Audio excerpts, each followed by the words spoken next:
I have a story to tell you in a second. First, I want to let you know the message of today. The message of today is not for you to know everything about mental health. For you today is to understand and be aware that it happens. Okay? And it may not be your teammate, it may be you. So it's okay, obviously it's okay to understand what's going on with yourself. It's definitely great to understand what's going on with the people around you, but maybe there's some other people in the community, not teammates of yours, not even classmates of yours, but people in your school or people down the street, stuff like that, that maybe goes through some things. And hopefully today will help you be enlightened in some of those things. Okay? So that's kind of the message of today. I'll leave some time at the end for questions and answers. You may have questions about these slides, or you may have questions about just sports or sports psychology in general. And I think you will take those too. Okay? So that's the message. The first slide here is I want to just let you know that, like they said, I'm from Brazil. Okay? I grew up in Brazil. Okay? Even though it is very cold for me today. All right? Along with Big City. You guys know what MBS means? You guys know what that school was? Memorial Boulevard School? No? All right. And then JJJ, you know what that is? That was the local elementary school. Anyone? Jennings. Jennings? Okay. There you go. That's right. Now, hopefully you guys know McCain Waters, Lilyfield. Yeah? Pony League? Anyone play Pony League here? No? Montana League? How about Legion Baseball? Yeah, okay. Also, we used to have, and again, I don't know what the extent of it now, but we used to have playgrounds, beautiful playgrounds where kids would go every summer. We wouldn't go to camps, we wouldn't go to clinics, we'd go to our local playgrounds. Okay? So we had local playgrounds at Jennings School, at Rockwell Park, at Cage Park, Bradley, stuff like that. So there would be people like some of our elders here today that were teenagers that would go there and be on camp council. We'd go and play basketball there, we'd go and play softball there. We'd go and play all their playgrounds. But we get in a bus and go to Rockwell Park and play on the basketball camp, which is kind of neat. Okay? Again, I'm telling you all of this stuff because these are the types of things, the types of community building that you guys are going to want to think about. You guys are going to want to bring this stuff back. Okay, that's why I'm telling you this. I also have a story about this. Okay, when I was your age, one of the premier jobs to get was to be one of those camp counselors at those playgrounds. Okay, I don't know if you guys were camp counselors, but that was like the premier job for a teenager. So one day, I went to the old city hall and I had an interview with the superintendent of parks. You guys know who the superintendent of parks was way back when? His name is on the aquatic center right there. Anyone? Anyone? Dennis Malone? Okay, that's what the pool is named after. Okay, he was the superintendent of parks. We have any Parks and Recs fans here? The TV show Parks and Recs, you guys know that at all? He was the Ron Swanson back in the day. You guys know who Ron Swanson? So I had an interview with him. I was just like you. I was an athlete. I was a good student. So I went in and I said, I want this job. He started asking me questions about, well, what would you do if you had a little guy come to your playground and like he was really tired? Or what would you do if you had a little guy come to your playground and he had a really bad temper? And I didn't know what to say. I wasn't experienced. I wasn't educated yet. But that was my first experience to realize that I didn't know it all. And there was more to being a leader in the community than just teaching kids how to shoot basketball. Okay? So that's something that I would like you guys to kind of listen to the next few slides, learn about, because this may be really helpful for you as a leader. Okay? Does that make sense? Awesome. All right, so quiz now. Quiz. Okay? All the percentages. Think about this. And the first one says, how many children have a diagnosable mental health disorder? Okay, what do you think? 10%, 20%, 70%, 90%? What do you guys think? I'll hold that answer. 76. What's the percentage of chronic mental health conditions that begin by the age of 14? Okay, think about it. Maybe a quarter, maybe half. What do you think? Percentage of all chronic mental health conditions begin by 24.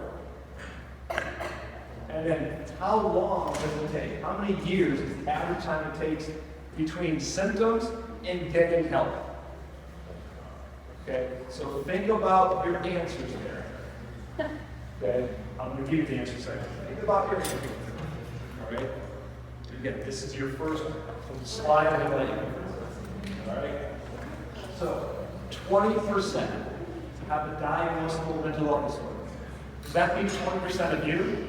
Probably. You're within that age range. 50% start by the age of 14. By the age of 14, 3/4 start by the age of 24.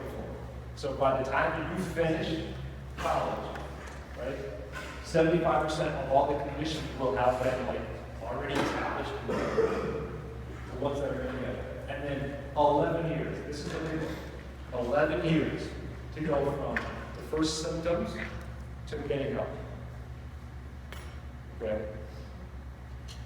I'm not judging any of these things, good or bad, especially this one, but we can do something about it. Okay? We can help. That's what you guys are here for. You guys are here to learn how to be leaders. Well, this is something that you guys can learn. All right? So, what's happening to your generation? What's happening? Okay, the old timers, they kind of talk about, well, they don't know what's going on, they're different, things like that. Excuse me. Well, you guys are smarter than me. Like, that's what the facts say. You guys, your generation, are smarter than our generation. You guys are actually able to delay gratification. You guys can sit longer than we can. And more of your time is spent in school. More of your time is spent in like these organized, formal settings. We didn't have that. Okay? So, once again, is that good or bad? I'm not here to use the terms good or bad, but what I will tell you is that you guys, as your generation, are burned out. That's what I will tell you. Okay? You guys are doing so much more formally organized than we ever did. And sometimes, with those formal things that you guys are doing, you have external expectations. Like trying to win championships, trying to get a college scholarship, trying to do this and that. Okay, trying to get a good score on your SATs. Stuff. Right? So, if you are burned out, if you have these external things that you really can't control, okay, sometimes that leads to mental health symptoms. Okay, that's a big kicker. That's a big piece of information to remember. Why is this stuff happening?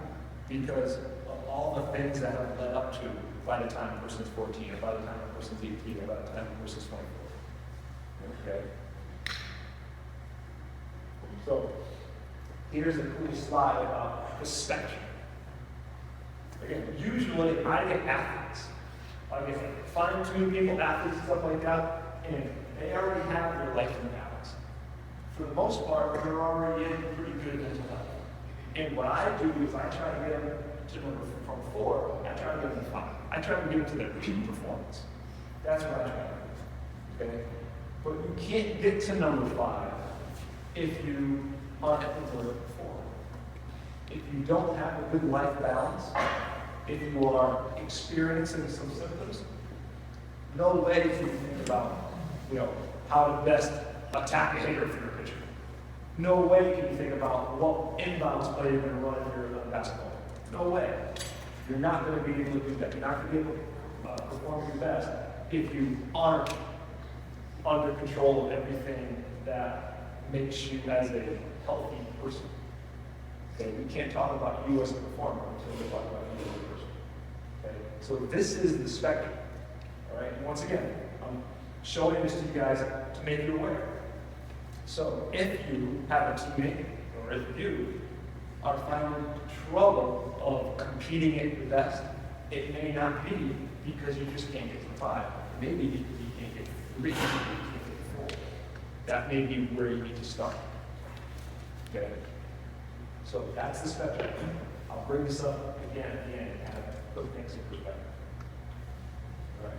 So some of the most common symptoms, again, for your demographics, going to be anxiety, depression, sleep-related issues, alcohol misuse, eating disorders, and now the new one is gambling disorders. We would say there would be behavioral addiction, stuff like that, but now it would be online, all the availability of gambling, that has become symptomatic also. Okay? These are just the most common ones. Okay? These things can lead to other things. These things can lead to something that's, you wouldn't necessarily make that connection, but there is a direct connection between anxiety, depression, sleep-related issues, even gambling disorders. Does anyone know what those things can lead to? It's a really negative, bad outcome. What could be the worst outcome possible from these things? Yes. Suicide. Suicide. You got it. You got it.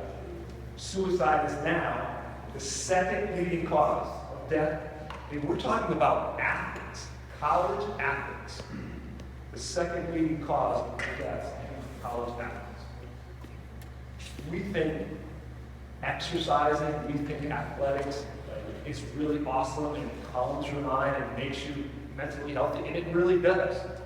So think about what people have to be going through if they're an athlete to commit suicide. Okay, so that's the second leading cause. The first cause is accidents, right? But the second leading cause is suicide. So, greater than, this is actually increased, greater than 11% of all athlete deaths are due to suicide. Okay, 77% were males. And the highest percentage is in men's cross country. How many cross country runners do we have here? Okay. The highest percentage is cross country. Okay. Another study found, again, 1 in 5 experience suicidal thoughts. Okay, so 1 in 5 of you.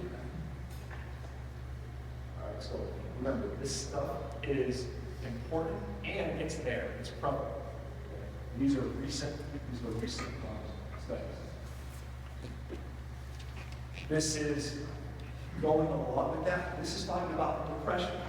But look at the difference between when symptoms begin, is the big thing, and then when they receive treatment. Okay? You have 8% of the population here, only 3% receive treatment. So people who are experiencing symptoms, they don't get the help. They don't get the help. Why don't they get the help? Because sometimes it's not cool. Sometimes it's not like out there. It's not apparent. It's not available. Okay? Oh, why do you go to see the orthopedic surgeon? Why do you get the cast? Why do you get your ankle tape before the game? Right? You wouldn't say that because it's part of athletics. Well, we would like mental health to be also part of that. Hey, I'm going to see a psychologist here before my game because I want to get right. Or I want to see a psychologist because I have some symptoms and I want to fix it. Okay, so stigma is something that you guys can control. You guys can help. As the future leaders of Bristol, as leaders of the team, you guys can help. Some clubs, obviously, some teams don't have. They don't offer. Okay? Even right now, there's NBA teams, there's NFL teams, there's Major League Baseball teams that don't have a perfect progression of an athlete saying, I want to get help. Where do I go? What's the procedure? They're sort of mandated now to have it, but there's not a clear procedure to it. So that's something that you guys can do, again, as leaders. What is the procedure? You can talk to your coach, you can talk to your principal at your school. What's the procedure? If someone wants to get help, what do? Who do they go to? Okay. Again, the lack of literacy, just you going back and saying some of these stats to your teammates. Okay, you know this guy? Okay, one of the most decorated Olympians ever. He struggled with depression his whole life. Again, he kept it to himself. Why? Because that wasn't macho to say on the rest. He would self-medicate, he would do a lot of things. Okay? He was still an awesome athlete. Didn't take anything away from his athleticism, obviously. But he said, he contemplated suicide while he was performing. Think about that. Like, while he was going through the Olympics, while he was winning all of these gold medals, while he was hitting world records, and he was the best, he was thinking about this. He was still awesome, like he still did that. Like in the 2012 Olympics, he still won gold and silver, even though he was thinking about committing suicide. Okay, so even though somebody can be performing really well on the outside, they're successful, they may not be okay here. They may not be okay. All right. Naomi, she got the tennis community to actually mandate psychologists and counselors to go to the US Open, to be there, just for athletes to talk to before, after competitions, things like that. Like, her voice was big enough to actually get some change to happen. Right? And again, she stepped away. She was the number one ranked person. And she stepped away for years. And now she's not anymore. But does she mind about that? No, she's happier because she's better with her mental health than she was back then. Spectrum back.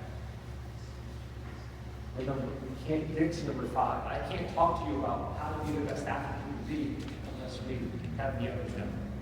Okay? Unless you get to number 3, that's your school, life, work, social balance. And then we can move to number 4, and then we can move to number 5. And I know all of you guys would probably love to get to number 5, but again, we have to work on 3 first. We have to work on hitting it. Am I worked out? Is my teammate worked out? All right, let's fix that first, and then we'll talk about, and then we can talk about, what's all. Okay, now, question and answer. What do you guys think? Question? Great message. Great message. But I think it would be a great message for the parents, because I think a lot of these things that you're talking about are driven by parents pushing the kids into those situations and other coaches. I wish that all parents and all coaches could hear this presentation. I feel this excellent. Great shot. Other questions?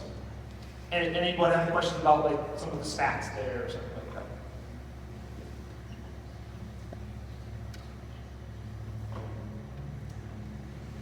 What do you think about students just focusing on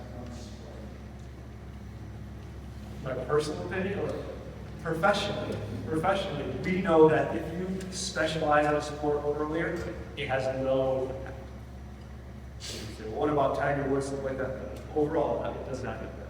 We know that diversifying early on has an impact. Think about your favorite, whatever, athletes in the world, Patrick Mahomes, stuff like that. They played multiple sports with young kids. Multiple. For a lot of different reasons. Think about it. If you have one schedule with one coach, with maybe even one set of teammates for years and years and years and years and years, you're not going to be learning other things. But if you play multiple sports with different coaches, with different venues, things like that, you're going to be learning a lot. Okay, so that's the research shows that diversification, doing lots of things when you're younger, helps you later on. Now, about your age is when the specialization could occur.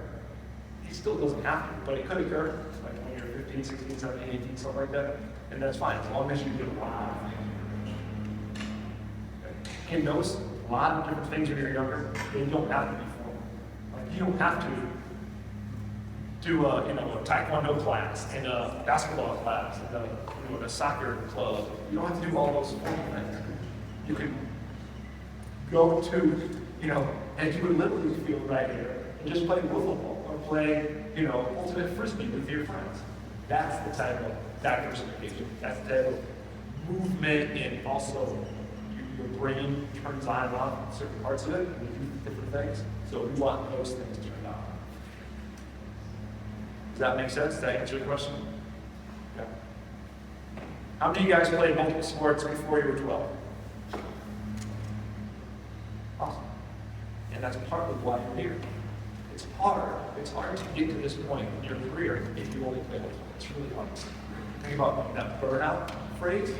You get burned out if you play one sport. Think about if you had Mr. Greenlee for math class 24/7. All you do is math. All you do is math. You get burned out. You have that suicide. Right? Wow.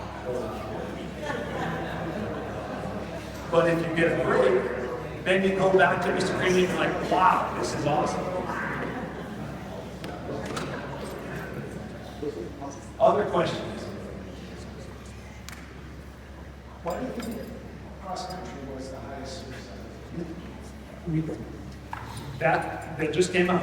Again, the NCAA, we've been studying the CDC and stuff like that. That information just came out. So we don't want to speculate. However, it's an individual sport.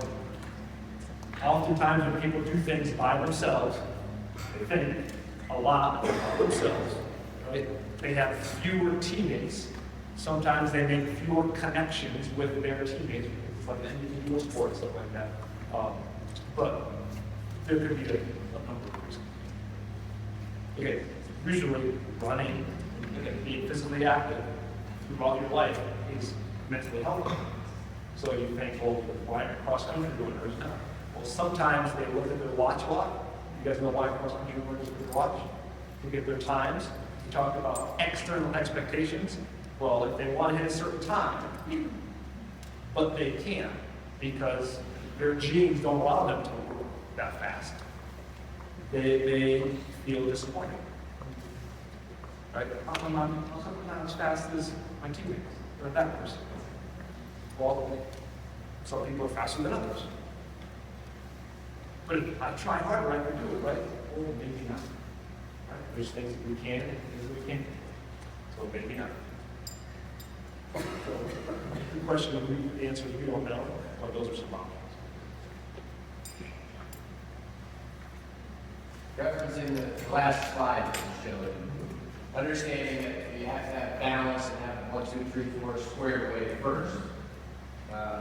That being said, any tips or strategies for these guys about number 5 from a sports psychologist standpoint, some mental exercises, mental preparation, certain things they can try to work on? Sure.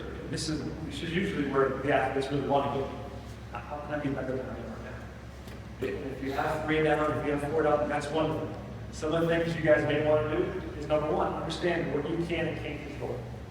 It's one of the first things I talk to athletes about, even professional athletes.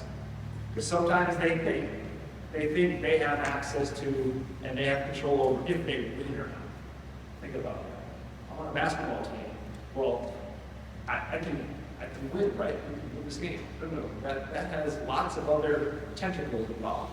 Right? There's a lot of other things that you don't control. So understanding what you can control and what you can't control is important. That's the first one. So all that you can as an individual, you can control what you're thinking about, you can control how you feel and what you do. And that's it. All right, so if you ever hear someone say things like, she made me do it. You know, what made you do it? You did it. Right? They made me feel bad. They made me angry. No. You got it. So understanding what you can and can't control is kind of the first step. I would recommend you guys get routines that incorporate mental health things in there. So do you have a daily routine where you can have some downtime.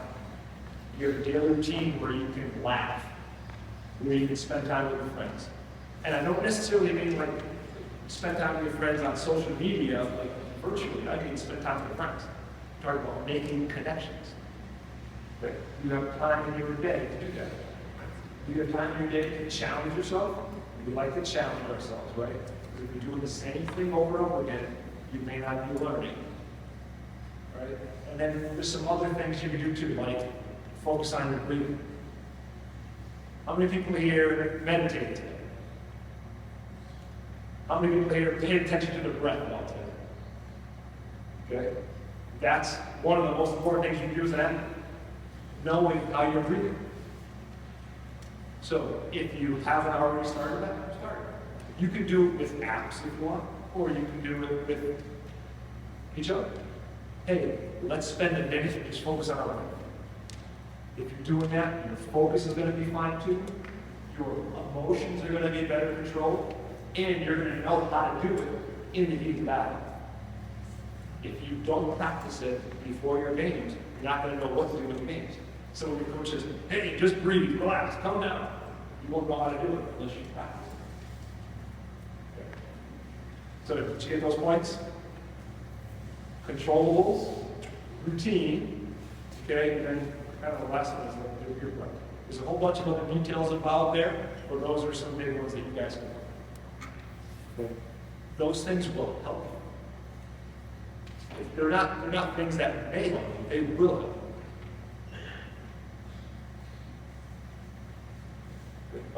You guys have been great listeners, but not so great question askers. Any other questions? Does mental health disorders like stem from gene, or is it just like purely due to some like factors like athletic and school? Sure, nature versus nurture, both ways. Some people are more susceptible than others. But no one's like, 100% protected from it just because of nature. No gene, just because of how they were raised. Yeah. And again, you could feel like you're not burnt out and still experience those things. But the burnout leads to some of these things. How can you recommend that? That's great. How can you do it? What's the best way to find out what a person's thinking? Not by looking at it, by how? Talking, asking. That's where the connections are. Ask them. Hang out with them. Yeah. Don't assume anything. Right? Oh, well, he just got the fastest time. He's fine. That means nothing. They just want to stay tied up. He's fine. That means nothing. Okay? So you have to make connections. You have to ask. And again, if something doesn't seem right, if they say, oh, I'm fine, well then keep it going. Get to know more. Remember, I said daily. Do this stuff daily. It's not a one-shot deal. So you don't just go to a teammate and say, are you okay? And then, okay, now I'm good for the rest of the season. Are you okay? No, keep doing it. And hopefully it's reciprocal. Hopefully people will do that to you too. So that you're not waiting for 11 years to get help. Because you don't say something. We want each person to help each other. Okay? That's what being a team is about. Think about that. You got teammates. That's what you do. Okay? You want to promote mental health. You want to promote other cool quality ways of life. You guys can do that. What should they do if they think they struggle with mental health issues? That's a great question. That was one of the things up here. So I would, before it happens, go to your athletic directors, go to your coaches, go to your principals, whomever you feel is like a person in your school. Like I would go to Mr. Green, ask him, where do we go? What do we do? Because he knows everything. So ask the people that are around. Okay? And if they don't know the answer, usually they'll steer you to someone who does know the answer. And if there is no answer, like I said, sometimes even professional organizations, they don't have procedures yet. But you could be the initiator of that. You can help with that. You can help start that process. So then you can go back to the other sports and say, hey, if this is happening, this is the procedure. This is who you go to. This is your first step. This is your second step. Okay? So there are people in your school, in your community that you can go and ask them. They may not know all the answers, but they'll help you with it. And if there are no answers to have, to be had, then you guys can help. You know, maybe work with the Wheeler Clinic and get people on your campus and things like that. And, you know, maybe there's more exposure like this. Maybe you can bring other speakers into your school, into your classroom, onto your athletic things like this. And it may start with your students, it may start with the student athletes, or it may start with your coaches. I do this with coaches all the time to make them aware, because coaches get locked into, they get locked into the X's and O's and winning and schedule and stuff like that. And sometimes they don't ask, how you doing, what's going on, do you need a break?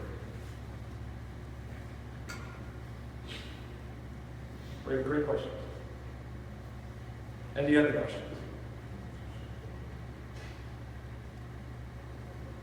So let me ask you guys this question. We were trying not to be boring with this. Was this boring, or was this informational? Is this okay? Good. Okay,